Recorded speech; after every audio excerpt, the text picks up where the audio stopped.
반갑습니다. 부동산 전망하는 남자 골든마우스 인사드립니다. 아파트를 고를 때요, 동들을 선택할 때요, 특히 큰 대로변을 피하는 경우들도 많이 있습니다. 아파트를 선택할 때, 동들을 선택할 때 큰 대로변을 피하는 경우들이 있는데요, 그런 경우 같은 경우가 아무래도 큰 대로변이다 보면 차량 소음들이 많이 나기 때문에 뭐 밤 같은 경우나 그럴 때 창문들을 열어놓으면 차 소음 소리가 좀 많이 나기도 합니다. 그렇지만 그것도 다 일괄적으로 통용돼서 이야기할 수는 없겠죠. 대표적으로 한강 주변에 있는 아파트 같은 경우는 한강에 보이면은 가격들이 굉장히 셉니다. 프리미엄이 한강 프리미엄으로 해서 많이 붙죠.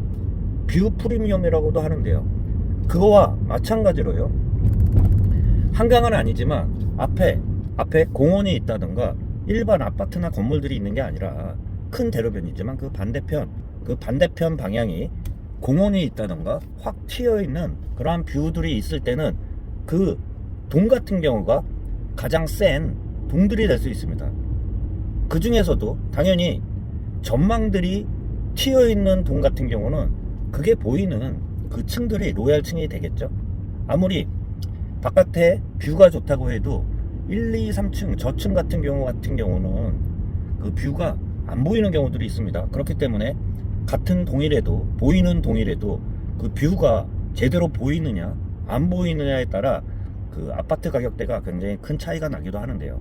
그 이외에는 아파트 동을 고를 때 우리나라 사람들이 특히 남향을 좋아하죠. 정남향을 좋아하죠. 그런데 아파트를 실제 보러 가면 정남향이 많지가 않습니다. 정남향을 하다 보면 다른 동 같은 경우가 서향이나 동향이나 그렇게 치우치게 되면서 분양하기가 힘들죠. 그래서 배치를 할 때 보면 남동향이나 남서향으로 약간 기울어지게 만들면서 그 동들을 최대한 남향으로 맞추려고 전 세대들을 그렇게 배치들을 하기도 하는데요. 그 중에서도 간혹 가다 보면 동간 간격이 넓게 팍 튀어있는 그러한 동들이 있습니다. 그러한 동들이 당연히 좋겠죠.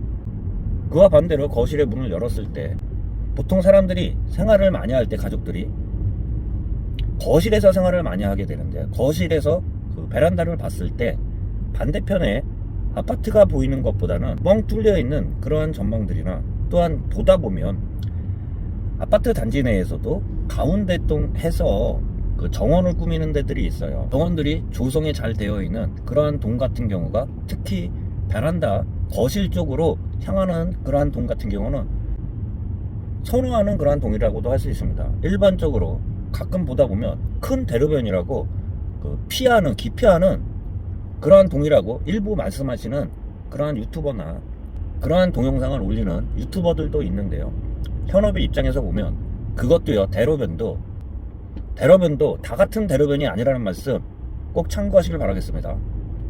골든마우스였습니다.